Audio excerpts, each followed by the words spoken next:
Sudah lama absen, Sardin Ramdhani rebut kembali hati Sintayong untuk perkuat timnas Indonesia. Tak mau kalah dengan Indonesia di AFF, fam Malaysia sampai nekat lakukan hal ini demi gelar juara. Rival di ASEAN wajib waspada, trio striker andalan timnas Indonesia siap beri kejutan di Piala AFF 2024. Simak informasi selengkapnya sebagai berikut.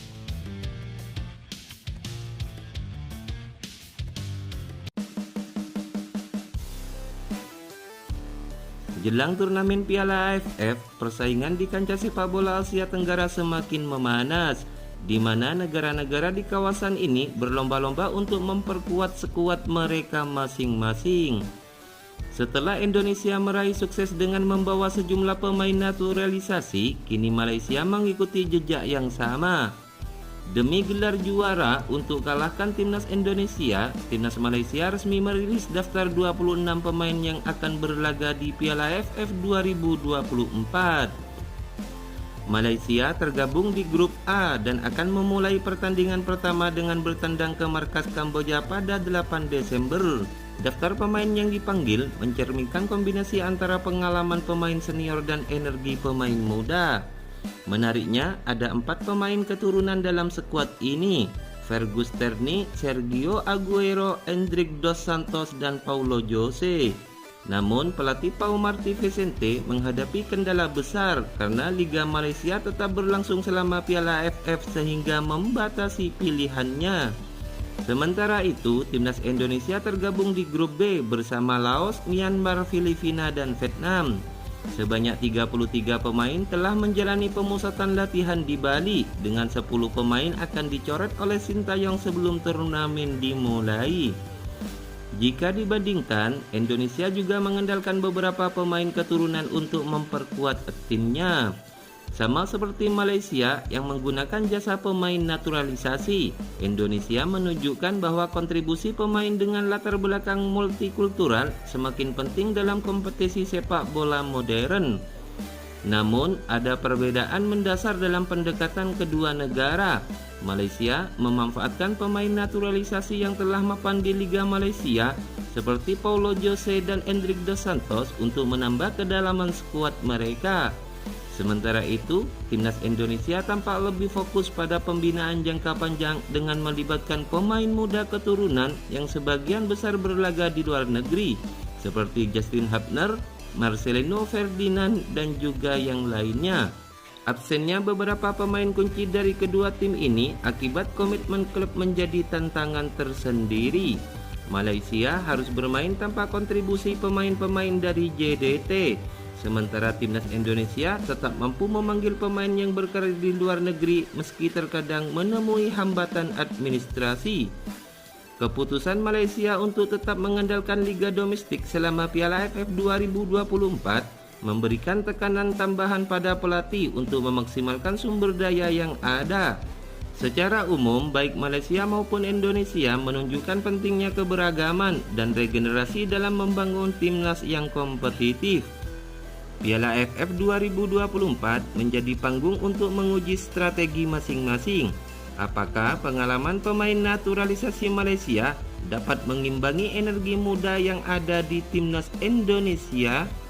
Dengan grup yang penuh persaingan, perjalanan kedua tim ini akan menarik untuk diikuti. Tidak hanya dari segi hasil, tetapi juga bagaimana mereka membangun masa depan sepak bola masing-masing.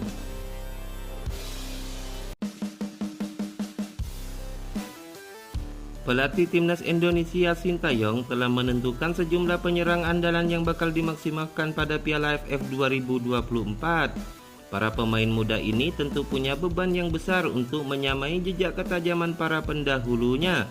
Setidaknya ada 3 penyerang muda yang sudah sering menjadi langganan timnas Indonesia di berbagai kelompok usia. Mereka adalah Hoki Caraka, Arhan Kaka, dan juga Rafael Struijk. Ketiganya masih sama-sama berusia muda. Hoki Caraka misalnya baru berumur 20 tahun, sedangkan Rafael kini berusia 21 tahun. Paling fenomenal tentu munculnya nama Kaka, usianya jadi yang paling muda karena baru menginjak 17 tahun. Sebagai pemain yang bakal beroperasi di lini depan, mereka tentu memiliki tugas yang cukup berat untuk menjadi tulang punggung dalam menjebol gawang lawan. Tugasnya kian berat karena lawan yang dihadapi pemain yang lebih senior. Dalam catatan sejarah,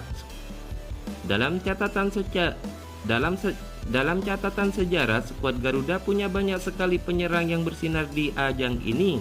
Tak sedikit pula yang akhirnya mampu merebut gelar top skor karena menjadi pencetak gol terbanyak di kejuaraan ini. Hoki Caraka, Arhan Kakak hingga Rafael Struijk tentu harus banyak belajar dari para seniornya yang punya kiprah mentereng dalam urusan mencetak gol di Piala AFF. Skuad Garuda sempat memiliki deretan striker tajam yang sukses menjadi top skor. Jika melihat skema permainan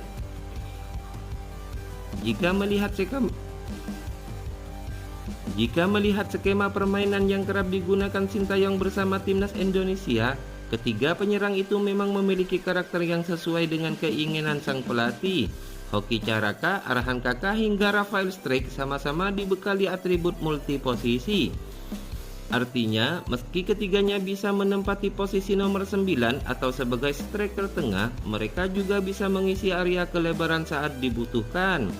Fleksibilitas semacam ini sangat penting guna mengeksploitasi ruang kosong di area pertahanan lawan. Rafael Struijk memang jadi sosok yang paling dipercaya Sintayong untuk mengisi peran ini. Namun, mengingat dia baru akan dilepas jika timnas Indonesia lolos ke semifinal, maka opsi terbaik yang bisa dimaksimalkan Sintayong ialah Hoki Caraka. Di antara ketiganya, Hoki Caraka punya menit bermain yang paling reguler. Musim ini, dia tidak pernah absen memperkuat PSS Sleman. Pemain asal Gunung Kidul itu sudah menyumbang 3 gol dan 1 assist.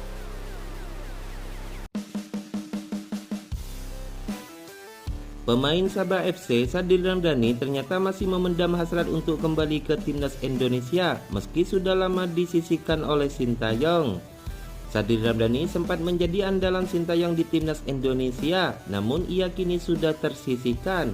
Terakhir kali pemain asal Raha ini membela skuad Garuda ketika dirinya mencetak gol penyeimbang melawan Filipina di babak kedua kualifikasi Piala Dunia 2026. Sadil Ramdhani sempat dibawa ke skuad jelang Piala Asia 2023. Bahkan pemain 25 tahun ini juga dimainkan saat laga uji coba melawan Libya.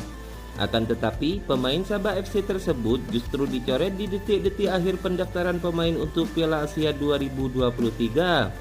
Sejak itu, nama Sadil Ramdhani bak menghilang dari skuad merah putih. Ia tak lagi mendapatkan panggilan Sintayong. Walau demikian, pemain yang pernah berseragam Persela Lamongan ini mengungkapkan tekadnya masih ingin kembali membela skuad Garuda. Kalau diberikan peluang saya sebagai pemain warga negara Indonesia, pemain Indonesia juga, siapapun pemain dipanggil timnas Indonesia tentu bangga, ucap Sadil Ramdhani. Baik saya sendiri atau pemain lain, sebab bukan hanya saya saja yang ingin ke timnas Indonesia, tapi semua pemain lain untuk membela negaranya sendiri.